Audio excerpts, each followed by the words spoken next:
This is Mr. Tall. I like this book because it's special. He stands on the right side of the page and not in the middle like the other Mr. Men. Now let's start his story. Mr. Tall. Mr. Tall was very, very, very tall. Quite the tallest person you've ever met.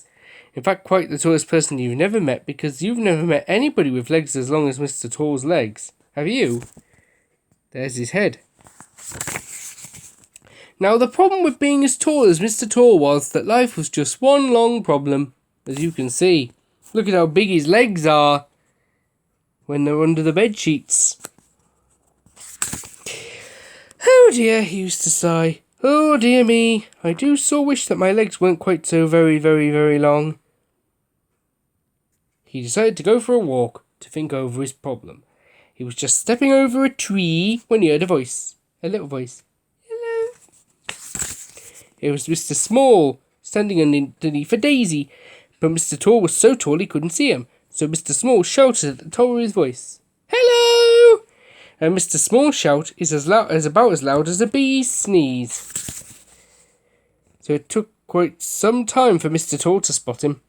Oh, he said gloomily, it's you. You don't look very happy, said Mr. Small. What's up? I'm not, replied Mr. Tall, because of these silly long legs of mine. Oh, said Mr. Small. Mr. Small decided to cheer him up. Let's go for a walk together, he suggested. So they did, which of course didn't work. It was like a giraffe going for a walk with a mouse.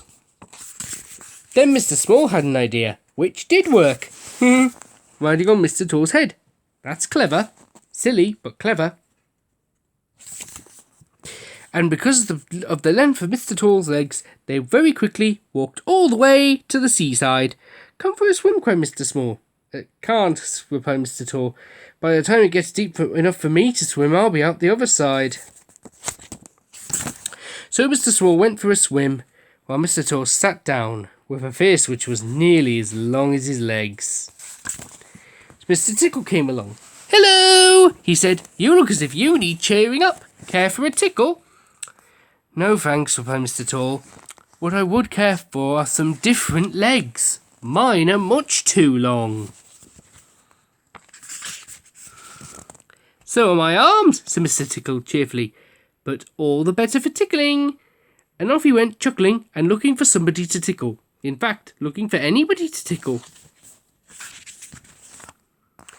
Mr. Nosy came along. Cheer up, he said. You look very down in the mouth. What's the problem? It's my legs, replied Mr. Tall. They're too long.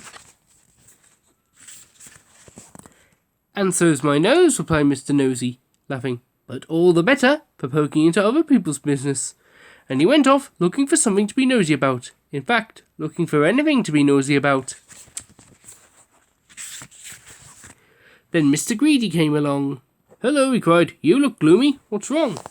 It's my legs, explained Mr. Tall. They're too big.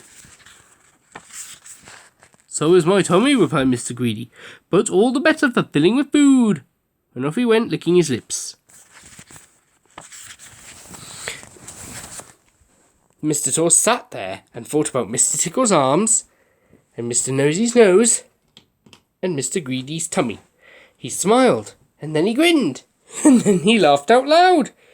He looked at his legs, those very, very, very long legs of his. All the better for walking, he chuckled, and walked home in 4 minutes, 40 miles.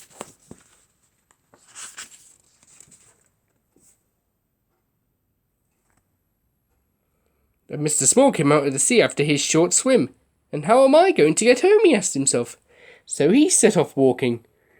All the way home in 40 miles. That was last year. Actually, he got home yesterday.